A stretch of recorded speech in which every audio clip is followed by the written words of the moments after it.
Hello, this is Susie Boo, and it's September 1997. I'm recording for Madeline and Eleanor, and I'm going to tell you about the Diggingest Dog.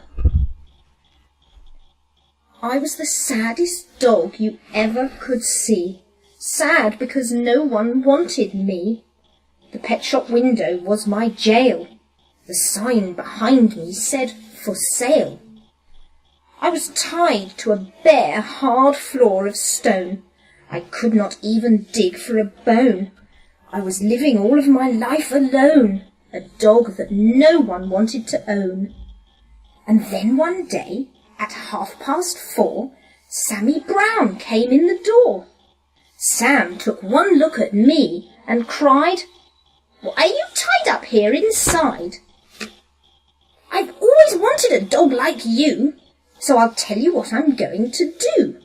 I'll take you out to the farm with me. You'll play outdoors where you should be." I felt happy as a pup when Sam paid the man and picked me up. He rubbed my ears. He scratched my head. "I think I'll call you Duke," he said. Sam gave me a collar. He gave me a lead. We left that shop at tremendous speed.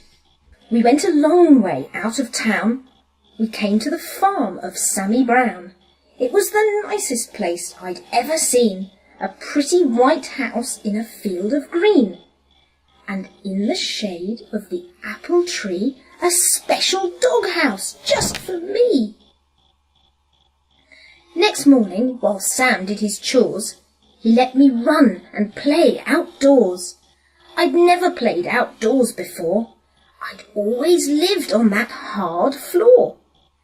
I'd never run on nice soft ground. Now I barked with joy as I ran around. Sam looked at me and scratched his head. "Duke, you need some friends," he said. He blew his whistle. He blew a blast, and many dogs came running fast. I'd never met a dog before. Now I was meeting 6 or more. They walked around and looked at me. They looked me over carefully. Then at last I heard them say, "He's one of us. He'll be okay." One dog, who wasn't very big, suddenly began to dig. The others started digging too. But that was something I could not do. I'd never learned to dig in that store. How could I on that hard stone floor? I tried to dig, but alas, I couldn't. I wiggled my paws just wouldn't. I fell on my ear. I fell on my face. I fell on myself all over the place. The others said, "Duke may be big, but he's no good. He cannot dig." They stuck their noses in the air. They walked away. They left me there. "I'll teach you, Duke," said Sammy Brown. "I'll show you how to dig deep down." He crouched beside me. With his hand, he dug a hole in a pile of sand. I tried it too, but still I couldn't.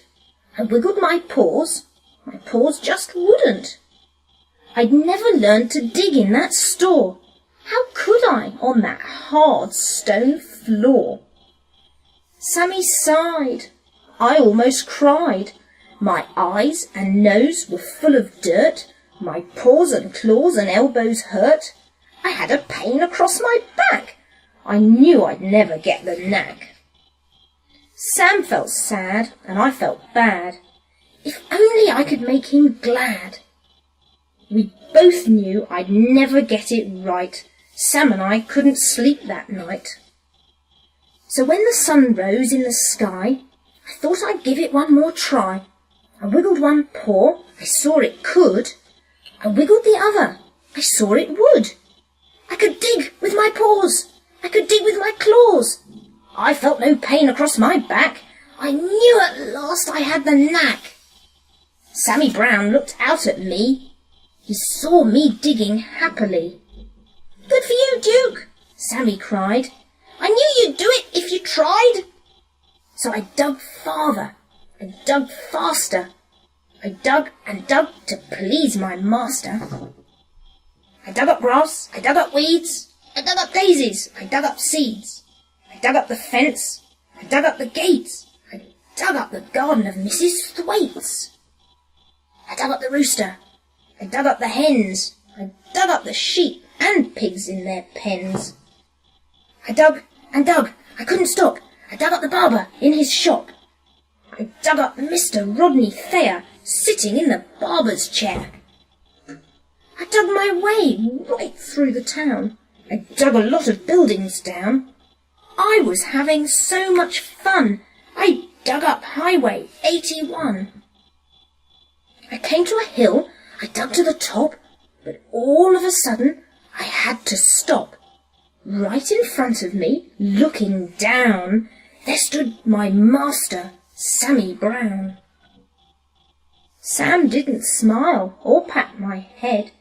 He only glared at me and said, "I'm sending you back to that animal store. They'll tie you to that hard stone floor and you'll never, never dig any more." I couldn't run, I couldn't hide.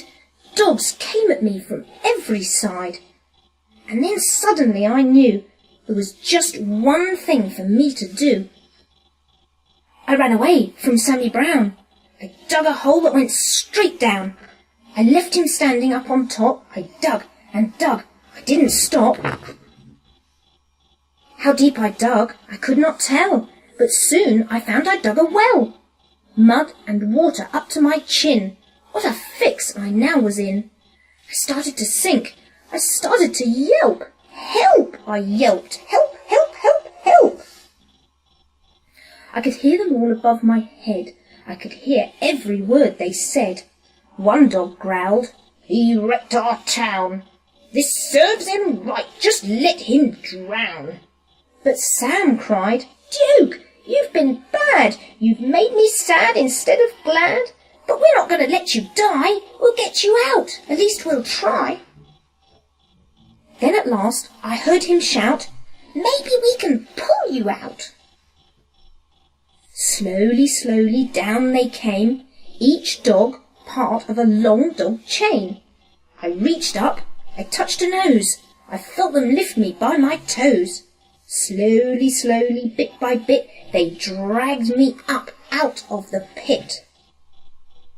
I thanked the dogs and Sammy Brown, and then I started back toward town.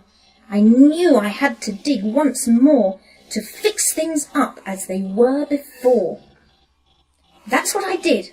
I dug back gates, I dug back the garden of Mrs. Thwaites, I dug back the roosters and the hens, I dug back all the pigs and their pens, I dug all day in the summer sun, I dug back Highway 81, I dug back everything in town, everything that I'd knocked down.